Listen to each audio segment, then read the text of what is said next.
O governador Tarcísio de Freitas sancionou um projeto de lei que proíbe trotes violentos em instituições de educação, principalmente nas faculdades.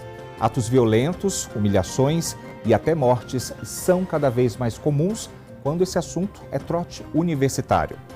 Sejam todos muito bem-vindos, eu sou Ranieri Zoccoli e para falarmos sobre esse assunto, eu recebo aqui no nosso estúdio a deputada Tainara Faria, do PT, que elaborou esse projeto de lei, o 1355 de 2023, que obriga as instituições de ensino técnico e superior a tomarem medidas de prevenção e responsabilização diante desses casos de violência envolvendo seus estudantes. Deputada, muito obrigado pela sua presença para esclarecer sobre esse projeto e também dividir as suas experiências de trabalho. Com certeza, Ranieri, é uma alegria poder estar com vocês aqui no estúdio da Alesp, falando na Alesp em Pauta, sobre, graças a Deus, o projeto que virou lei, né? Foi sancionado, que foi uma surpresa muito positiva para nós em relação à nossa produção legislativa. Todo mundo conhece o processo, a gente coloca o projeto de lei, ele é aprovado na casa, mas precisa ser sancionado pelo governador. Então é motivo de alegria poder discutir sobre esse tema tão importante com vocês.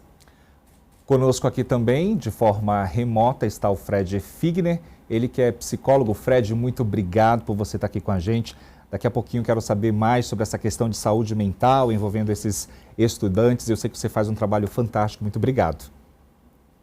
Obrigado pelo convite, um prazer estar com todos vocês aqui. Deputada, já vou te perguntando, a partir de que momento a senhora resolveu elaborar esse projeto? Perfeito, Ranieri. Primeiro também quero agradecer ao Fred pela disponibilidade de estar conosco, conversando sobre um tema tão importante. Quando nós ingressamos na Alesp, nós tivemos alguns temas centrais que foram discutidos no nosso plano de legislatura, quando era pré-candidata a deputada estadual, e também discutido entre o Conselho do Mandato. Nós fazemos o COPOMA, que é o Conselho Político do Mandato, onde nós nos reunimos periodicamente para tratar dos principais temas do Estado. Nós tiramos, então, 3 frentes parlamentares. A Frente Parlamentar em Defesa da Criança e do Adolescente, a Frente Parlamentar em Defesa do Funcionamento 24 horas da Delegacia da Mulher e também a Frente Parlamentar que discutia a permanência estudantil. Nós sabemos que, além das questões de habitação, de alimentação, o estudante tem outras nuances que faz ele permanecer ou não numa instituição de ensino. E nessa frente parlamentar surgiu, então, a reclamação recorrente dos alunos em relação a quão destruída ficava a saúde mental de todos quando sofria algum ato violento antes de ingressar na instituição de ensino superior ou técnico ou durante e ter que continuar frequentando o mesmo ambiente que o agressor, que a agressora. E era uma reclamação recorrente porque a instituição em si não se responsabiliza nem na prevenção, né, e nem na responsabilização no pós. E muitas vezes esse aluno, essa aluna acaba deixando seus estudos por não conseguir frequentar o mesmo ambiente daquele ou daquela que a violou no início ou durante o curso. Então, essas reclamações recorrentes fizeram que nosso gabinete produzisse essa lei. Aqui na instituição, aqui na Alesp, nós temos conversado muito com os deputados, isso eu preciso parabenizar o presidente André do Prado, junto aos demais, que aqueles projetos que têm consenso entre os deputados, que eles possam ir para a pauta com mais rapidez, porque para quem conhece o processo legislativo, tem deputados que saem aqui anos e anos sem aprovar um projeto. Então, o nosso projeto primeiro teve consenso entre os deputados que ele seria importante, foi aprovado na casa e depois sancionado pelo governador. Que bom, quem ganha com tudo isso é a população. Sem dúvida alguma, a gente tem uma celebração constante, inclusive vários veículos de comunicação noticiaram essa sanção, porque foi uma celebração entre os estudantes, tanto os que já estão e que passaram por esse tipo de situação ou que deixaram de estar, quanto para os que estão ingressando, eles se sentem mais seguros agora em saber que, através de uma lei, eles vão poder cobrar a instituição que responsabilize e aplique sanções administrativas àqueles e aquelas que cometerem atos violentos. Então, é uma celebração geral do corpo estudantil, do corpo docente, também do discente, né, como eu disse, uma celebração porque nós, não só do Estado de São Paulo, precisávamos dessa lei, mas ela é modelo hoje para todo o nosso Brasil. E até comentar sobre isso, foi implantada aqui em São Paulo, mas que sirva de exemplo a outros estados e países também, países, né? Claro. Também, inclusive, porque é uma prática, né? Uma praxis da recepção desses alunos, desses estudantes. É cultural. É cultural, exatamente. Seja numa instituição privada ou pública, acontecem a maior ordem dos trotes violentos, desde corte de cabelo, tinta na cara, violência física também, violações como estupros acontecem também após esses trotes. A gente tem dados de mortes. Dados de mortes em relação a trotes violentos que acontecem. Eu vou até fazer um preâmbulo, eu que sou menina do interior, para conversar com vocês. Nós lá, ainda que Araraquara é uma cidade de médio porte, 240 mil habitantes. Nós temos cidades de 14 mil habitantes, de 10 mil habitantes, e o estudante passa numa capital, vamos dizer assim, como São Paulo, com 13 milhões de habitantes, outra realidade completamente diferente. Chega na instituição, nem sabe o que vai ser esse trote, essa recepção, e acaba, sem rede de apoio nenhuma, caindo aí nessa violência e acaba perdendo a vida, inclusive. Então, a gente também tem que entender que quando o estudante acessa um ensino superior ou técnico, muitas vezes ele sai do ambiente da rede de apoio dele, ele sai da cidade que ele conhece, das pessoas que ele conhece, das pessoas que ele convive e vai para uma realidade completamente diferente. E os trotes em específico, porque nossa lei fala também no decorrer do ano letivo, mas é um primeiro contato. Sim. Com a universidade, é um primeiro contato com os estudantes. Normalmente você não tem amigos, né? Você não fez amigos ainda. A rede de apoio acaba sendo aquela. Exato. Naquele primeiro momento. E aí tem essa questão de pedir dinheiro em semáforo, tem de tudo que você imaginar.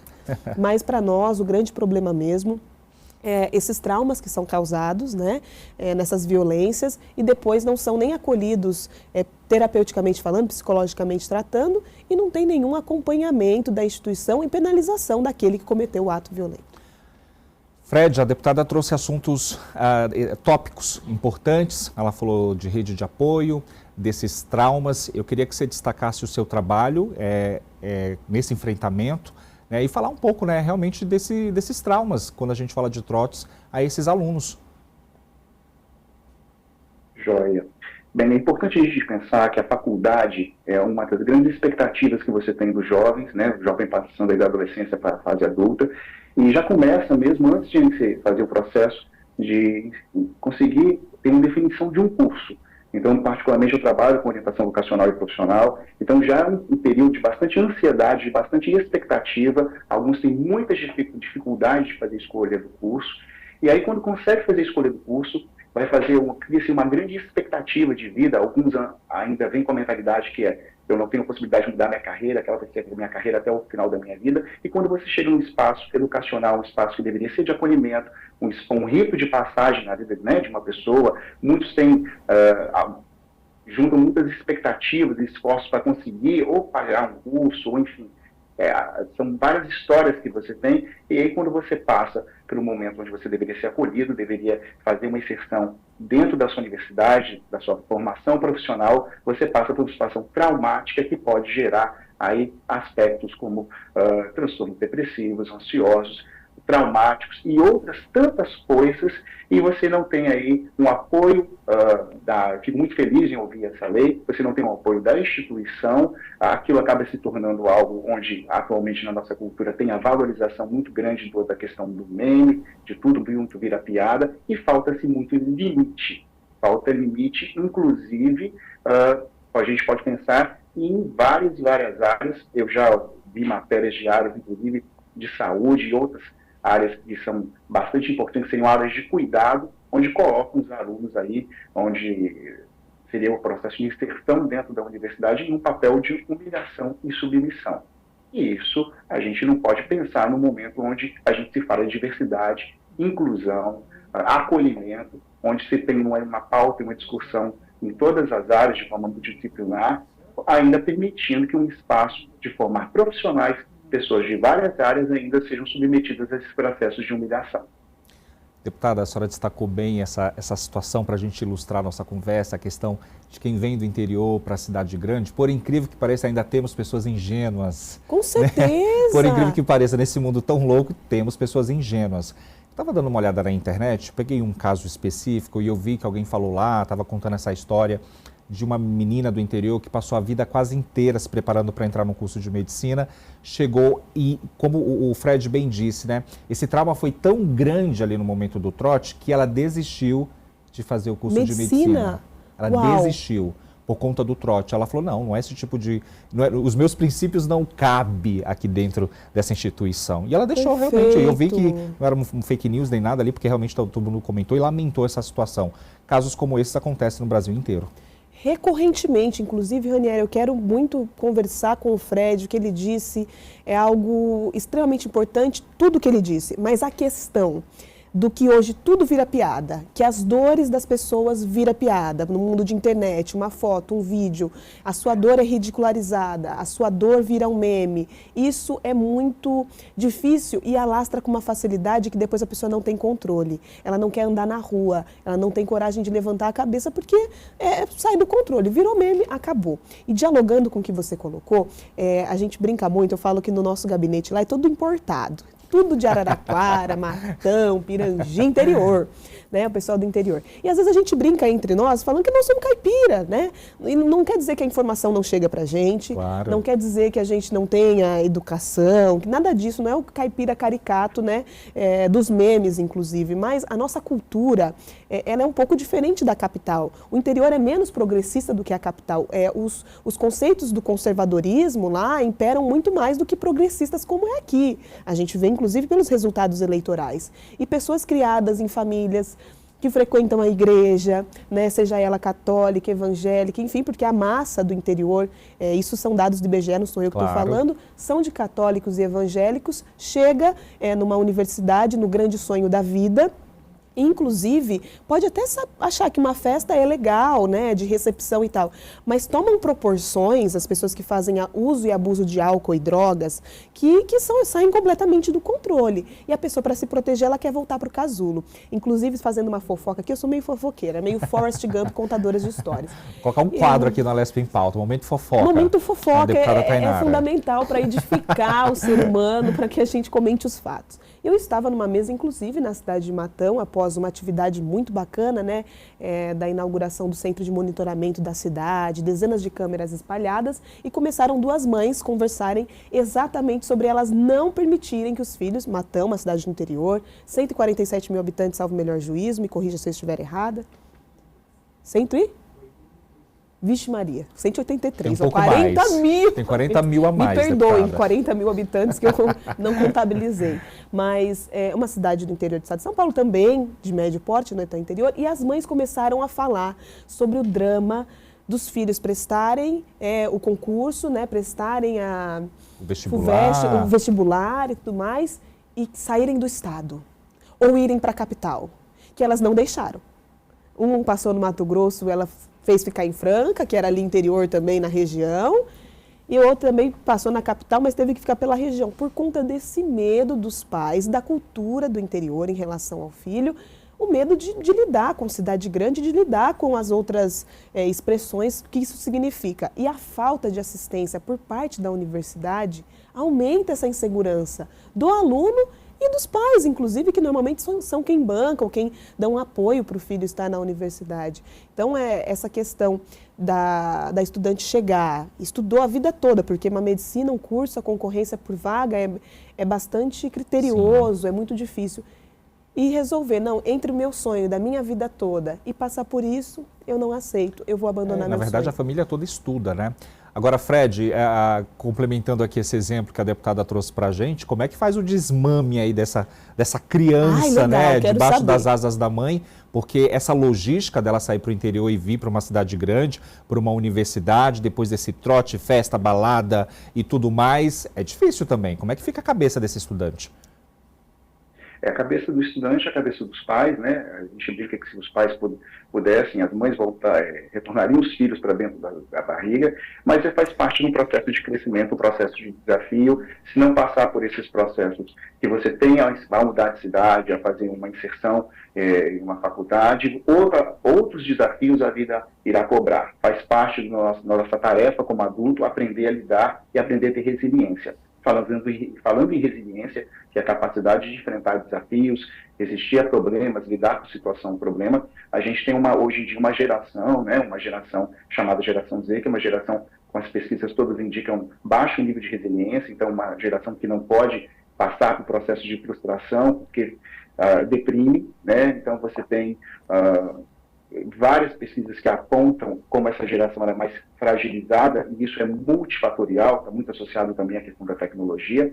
E você tem os indicadores também, né? Você tem, o Brasil é um dos primeiros de álcool e droga, e os jovens estão muito... A gente nunca teve uma juventude que bebeu tanto, você nunca teve uma juventude que tem tanta facilidade de entrar em processos depressivos. O Brasil é um dos primeiros de ansiedade, um dos primeiros de depressão no mundo.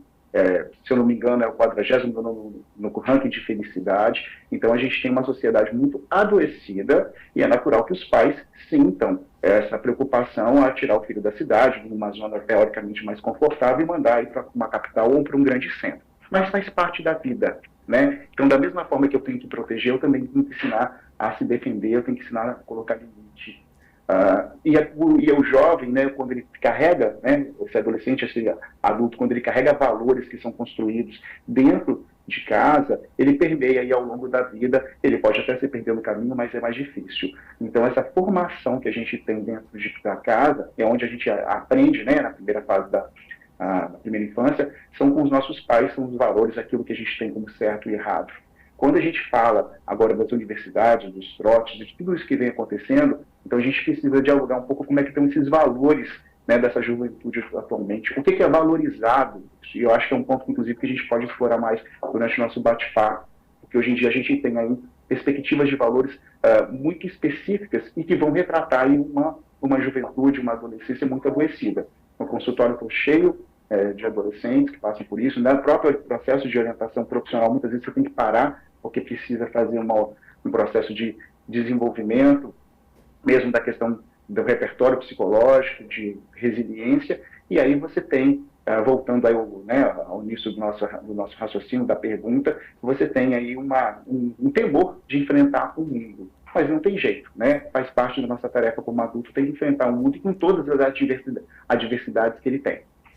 Eu vi a senhora concordando, pode complementar. Pois é, eu levantei a mão aqui, eu me inscrevo. A gente tem essa mania, né, de não cortar, porque o raciocínio perfeito, Fred. Só para colocar, Ranieri, que de fato eu concordo, eu tenho pleno acordo com tudo o que o nosso psicólogo trouxe aqui. Inclusive a fofoca é no tom do seguinte: não concordo, né? A gente escuta falar, a gente cria o filho para o mundo, é para soltar, então os valores são sólidos. Eu só queria ressaltar neste caso o medo que os pais enfrentam de deixar os filhos estarem expostos a esse tipo de situação, né? Porque na hora que você está de frente com aquilo que é o certo, o errado na concepção de cada um, que a gente está aqui também não para discutir isso, o seu filho vai conseguir distinguir o que quero, o que não quero, e até é saudável ter um ambiente dentro de casa onde o filho possa falar para os pais e discutir sobre as coisas para não virarem tabus e nem novidades na hora que dá de cara com álcool e drogas, com festas, com relações sexuais, inclusive. Tudo isso é saudável que se discuta dentro do ambiente familiar, né, antes de ser exposto ao mundo, ter que tomar as decisões sozinhos. Mas, nesse caso, eu trouxe essa questão exatamente para dizer o quão os pais, né, sobretudo os pais que eu tenho mais contato, que são do interior do estado, são temerosos a liberar o filho para este mundo, porque tem medo de tudo que pode acontecer. Tem uma festa, inclusive, lá no interior, eu não vou falar qual, porque eu não quero aqui também, né, trazer pejorativo, meio fofoqueiro, você percebeu. Eu já ia falar, você não vai entrar na parte da fofoca, fiquem tranquilos. Não vou falar. Não vou falar, mas existe uma festa. Mas quem for do interior vai se identificar, né, deputada? Vai saber. Todos os anos, a não ser o ano passado, até onde eu tenho conhecimento, existe a morte de um estudante durante essa festa, porque são 4, 5 dias de bebedeira, são 4, 5 dias de uso de drogas, são 4, 5 dias de muita festa, de muita coisa, e muita gente não está preparado para isso, e são normalmente pessoas mais jovens, né, que acabam ou no percurso ou durante a festa falecendo por conta do abuso de algumas substâncias e pela falta de preparação. Então isso é o que fica, né, infelizmente. Não é os milhares e centenas de milhares que saíram tudo bem, mas para os pais serem mais traumatizados nesse sentido, a questão da universidade, infelizmente, tem um estigma em relação a coisas que o filho vai ter contato que nunca tiveram antes. Então, uma discussão muito mais profunda do Claro, que claro. né, a gente possa fazer hoje em poucos minutos. Mas é importante colocar que não que eu tenha acordo com os pais que não deixam os filhos, né, irem para o mundo, estudarem, ter contato com outro universo. A universidade é isso, né? Com pessoas que vêm de todos os cantos do nosso estado, do nosso país. É um grande intercâmbio necessário para o desenvolvimento humano. Eu concordo, inclusive, e tenho muito medo dessa geração que não consegue lidar com frustrações. É muito difícil encontrar gente para trabalhar com a gente, inclusive, viu?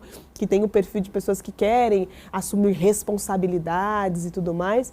Mas, voltando aí à pergunta, né, central, porque a gente devaneia um pouco, é fundamental que a gente tenha essa responsabilização do agressor e que a universidade ou a instituição de ensino superior e técnico tenha que se posicionar, porque isso dá segurança para os pais, para os alunos que estão e para os que vão entrar.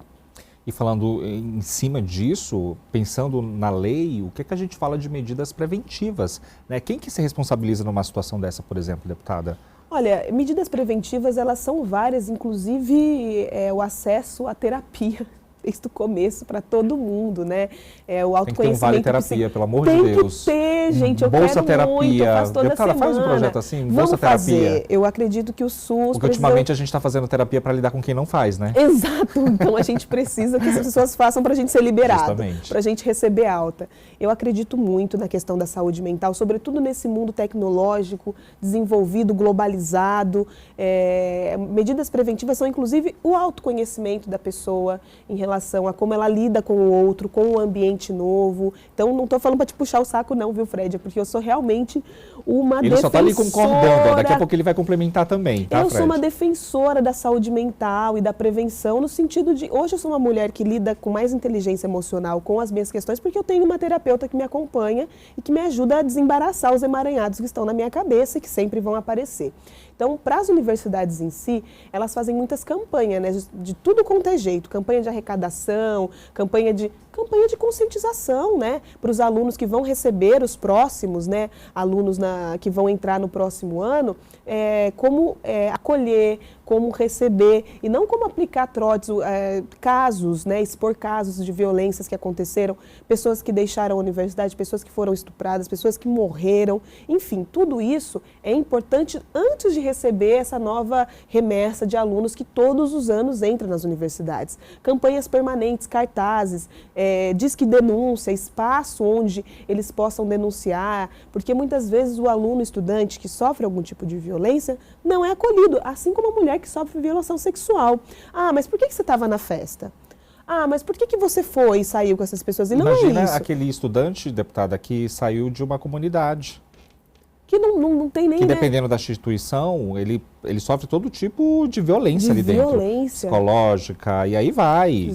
É isso mesmo. Então, a gente precisa ter uma estrutura toda da universidade, uma capacitação do corpo docente também em relação, porque a humilhação que os professores fazem com alguns alunos também não é fácil. Às vezes o seu agressor, psicologicamente falando, é o seu professor. Que era para te proteger de uma certa forma, para te acolher. Humanizar a situação e não humaniza. Que você chega na sala de aula, ele te expõe, ele te faz responder na frente de 100 alunos, algo que para você é de foro íntimo e pessoal. Existe perseguição também, infelizmente, por parte do corpo docente. Então, a universidade como um todo, tanto o pessoal dos serviços gerais que trabalham ali, preparar essas pessoas para acolher os alunos, ter cartazes de campanhas permanentes, onde indique para onde denunciar, como se proteger e também orientando as pessoas como acolher as outras que chegam, porque se você é um veterano, se você está lá há mais tempo, você tem canais de comunicação, redes de apoio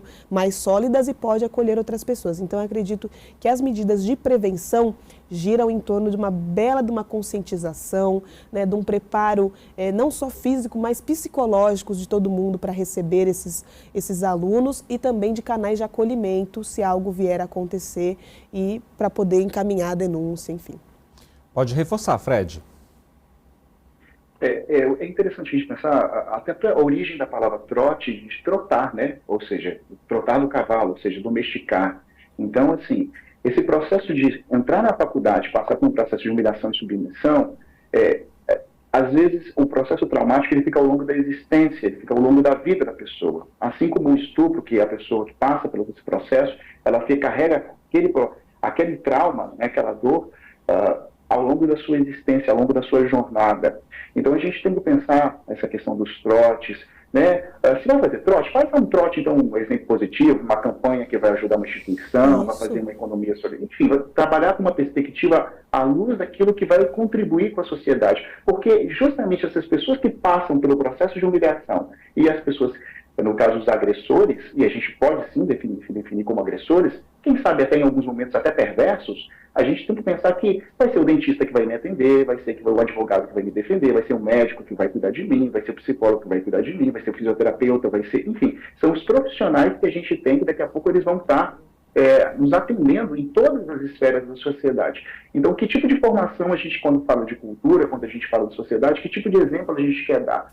Então, é muito preciso, realmente é preciso que tenha, acho muito interessante um projeto de lei como esse, porque ele vai conseguir pelo menos garantir, né, instrumentalizar para que a gente tenha um processo educacional mais saudável, mais humano. A gente fala tanto de humanização e acolhimento, então como é que no processo de integração, de ambientação, eu tenho casos dos mais diversos, é só a gente procurar na internet que a gente vai ver de todas as situações mais absurdas, perversas, que desqualificam o ser humano. E aí você fica como um processo mesmo onde você tem uma hierarquia, né, onde você tem pessoas que estão mais tempo dentro de uma universidade, elas tivessem aí um bom lugar de poder, e aí você tem as pessoas que estão entrando dentro da universidade um lugar de submissão, um lugar de humilhação, que tem que passar por um sofrimento para começar a ter direito a preparar a sua carreira profissional. Então é um tema que a gente precisa dialogar sim, precisa conversar e entender que a universidade realmente ela não pode estar isenta, porque ela é um espaço de formação de pessoas, de profissionais e que vão estar nos atendendo. Então, se a gente fala do movimento social, né, o movimento da sociedade, que ela tem uma série de valores, a gente precisa, então, ter uma formação que também acompanhe isso. Perfeito. Ao ponto de eu ver também lá na internet, alguém que era responsável ali, coordenava um trote, falar assim, vai quem quer, ninguém é obrigado a ir. Não é verdade. E aí fica por isso, a sensação que né? Fica por isso.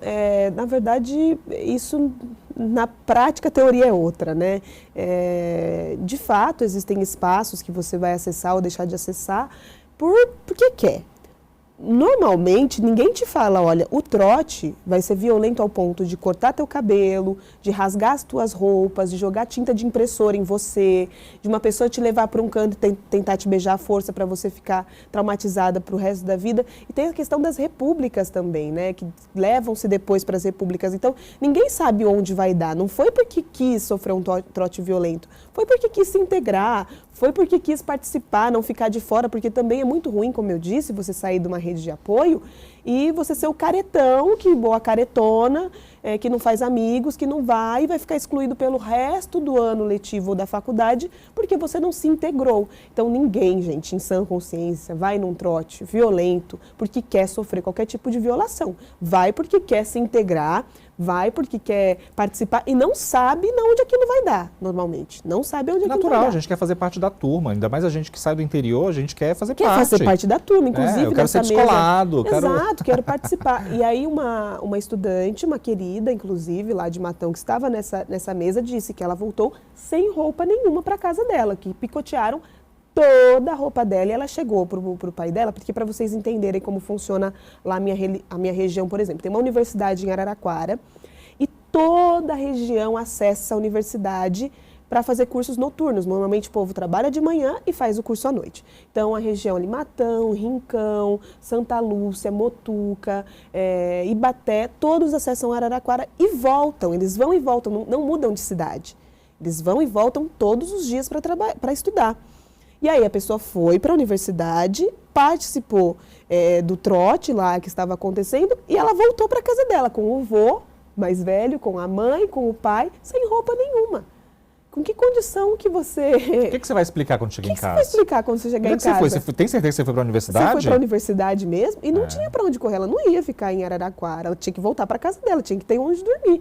E até explicar que ela não queria que picoteassem toda a roupa dela, que jogassem tinta de impressora no corpo dela. Isso são coisas que eu tenho acesso, que eu tenho contato, que eu vi acontecer, porque foi a universidade que eu fiz. Inclusive, no ano, eu realmente saí pelo outro portão para não passar por onde estava acontecendo.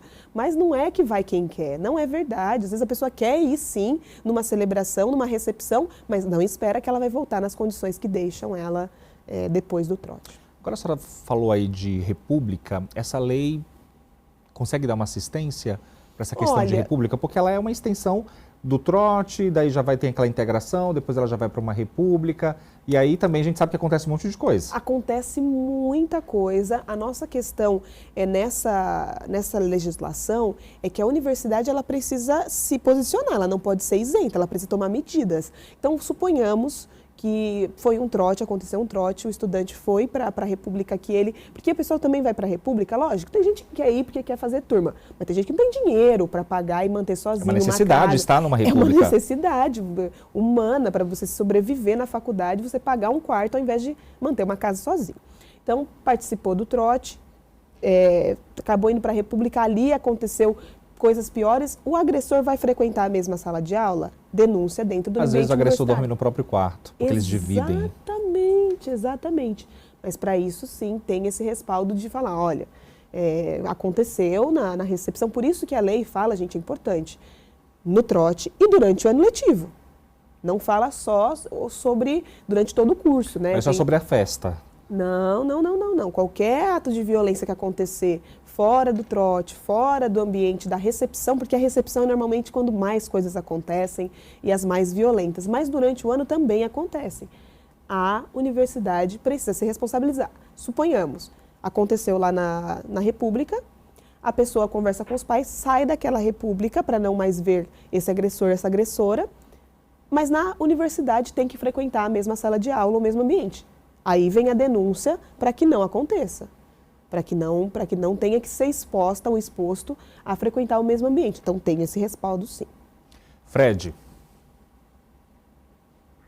É interessante a gente pensar que, como cada vez mais as empresas, né, elas vão criando esses canais de denúncia, agora, né, esse projeto também vai criando os canais de denúncia dentro das universidades, como a gente também vai trabalhando dentro das organizações também a questão de palestras sobre assédio sexual, né, assédio moral, ou seja, vão acontecendo movimentos dentro sociais, né, movimentos dentro das instituições para que a gente consiga ter espaço, né, para poder fazer denúncias e ter tipos de punição e de responsabilização, né. Quando a gente fala muito dessa geração atual, né, quando a gente fala hoje em dia da visão dos valores que a gente tem nessa geração atual, a gente fala muito da questão do imediatismo, tudo é para ontem, do hedonismo, eu tenho que sentir prazer a todo momento, né?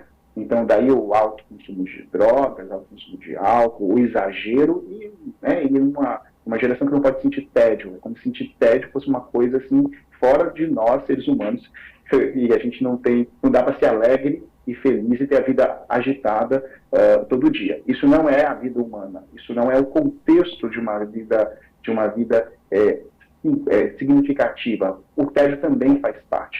Então, por que eu trago, né, uma reflexão sobre esse ponto? Porque quando você pega, né, trotes, faculdades, quando você pega o espaço educacional, ele é uma extensão do que como está a nossa sociedade enquanto juventude agora, enquanto, né, os adultos, aí, a primeira fase da adultez. E aí você tem, dentro das universidades, tanto no processo do trote quanto ao longo do curso, a exposição de muitas pessoas. Então, hoje em dia, é muito interessante que você pode reparar na internet, os grandes ídolos da juventude são pessoas associadas, muitas vezes, a uma comunicação violenta, ou uma questão da exibição do corpo, ou que valores que vão representar e vão dialogar com essa juventude. Então, são vários casos que você tem de pessoas que são expostas, que passam por situações, ou tanto em universidades, ou até mesmo fora da universidade, e adolescentes ainda ser mais complexo, e que tiram a própria vida. Se você olhar aí para os indicadores, daqui a pouco chega o Setembro Amarelo, você pode perceber, esses números eles não vêm à luz, assim, né, justamente para não incentivar, mas o número de suicídio de adolescentes tem crescido.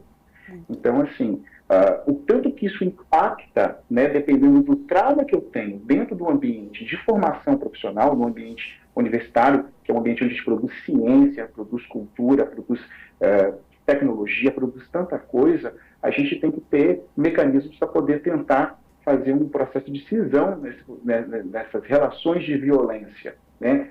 E como é que a gente tem que estar olhando para isso com carinho, com leis e com instrumentos que possam realmente tentar blindar as pessoas que realmente querem estar ali para poder fazer uma formação profissional, inclusive resgatando muito essa questão da ética profissional, para que a gente tenha profissionais que consigam fazer uma sociedade que tenha um atendimento que seja importante, que seja um atendimento funcional, tanto para ele como profissional, como também para as pessoas que vão requerer daquela prestação de serviço. E começa na formação. Fred, olha, eu adorei as suas reflexões. Eu vou ter que agendar uns 2 programas a mais para a gente falar sobre isso, porque temos raízes, né, para ser discutida. Muito obrigado, Fred. Sempre que você tiver uma novidade para dividir aqui com a gente, fique à vontade. Imagina, obrigado pelo convite. Até uma próxima. Deputada, quero te agradecer, né, parabenizar pela aprovação dessa lei. Queria que você falasse com quem está em casa e desse o seu recado. Com certeza, Ranieri, foi uma alegria estar com você, com o Fred aqui, com a TV Alesp, com a nossa pauta, Alesp em Pauta. É uma alegria sempre poder contar com veículos de comunicação sérios para levar informação de qualidade para as pessoas, né? Então eu quero fazer uma justiça agradecendo o governador Tarcísio de Freitas por ter sancionado o nosso projeto, né? Aí até virei piadinha aqui entre os colegas, é aquele dia do Tarcísio. Não, gente, ao contrário, não devo ser muito querida, mas ele compreendeu o quão importante é este projeto, agora a lei, para o Estado de São Paulo. A gente sabe que as leis podem ser sancionadas ou não, e neste caso nós tivemos de cara a lei sancionada pelo governador Tarcísio. Foi uma surpresa para a senhora? Gigantesca, tanto que eu falei aqui para a TV Alesp, falei, eu dou entrevista, se o projeto for sancionado. Porque projeto por projeto, gente, infelizmente, não impactam em nada a vida das pessoas. Eles vão gerar impacto quando eles são sancionados. Então, eu não gosto de fazer alarde com coisas que não vão efetivamente fazer diferença na vida das pessoas. Propôs e até aí, né, não tem nada. Agora, com a sanção, nós podemos cobrar as instituições de ensino, as universidades, e isso, com certeza, eu devo o agradecimento, a capacidade de avaliação do quão bom era o nosso projeto ao governador Tarcísio. E dizer, né, a todas as pessoas que nos acompanham que a gente tenta, de todas as maneiras, fazer um mandato participativo coletivo. Vou contar, nós fizemos a emenda participativa onde as instituições podiam inscrever projetos e votar. Foram mais de 19 mil votos válidos. 36 mil votos, mais 19 mil votos válidos. Por que eu estou dizendo isso? É melhor do que eu decidir sozinha as coisas que a gente faz no mandato. Não diferente as frentes parlamentares e este projeto que é resultado da participação do povo do Estado de São Paulo no nosso mandato. Se eu for tirar as coisas da minha cabeça, tenho várias ideias magníficas, mas que são inoperantes na prática ou que não atendem de fato as pessoas que mais precisam. Então, o meu recado a todos vocês é continuem participando do nosso mandato, mandando críticas, dúvidas, sugestões, acompanhando nossa prestação de contas em tempo real pelas redes sociais, para que a gente construa de fato um Estado de São Paulo socialmente justo, não é? Socialmente justo, mas isso só vem a partir da ideia das várias pessoas, dos vários cantos do nosso estado. São 645 municípios, mais de 44 milhões de pessoas, uma diversidade tremenda de ideias, de culturas, de posicionamentos, e a gente só vai atender de fato o povo quando o povo participar da política, acompanhar quem votou e cobrar todo mundo. Então, o meu grande convite é esse, para que estejam alinhados a nós, mas não alinhados no sentido de concordar com tudo, porque eu não acredito nisso, mas para que a gente possa propor coisas que efetivamente vão transformar a vida do povo no estado de São Paulo. Eu vou ficar aqui na torcida para que a senhora tenha mais projetos sancionados, para a senhora voltar para bater esse papo maravilhoso. Tá vendo, Tarcísio? Alô, alô. Olha aí, governador, vamos sancionar mais projetos, né? Deputada, parabéns, obrigado e volte sempre. Obrigada pela oportunidade, um beijo para todo mundo que nos acompanhou. Olha, a gente vai ficando por aqui agradecendo a sua audiência, o seu carinho. Eu quero te lembrar que nós estamos também em multiplataformas. Se te interessou esse bate-papo, vai lá, procura a gente nas redes sociais e fica à vontade. Até um próximo encontro.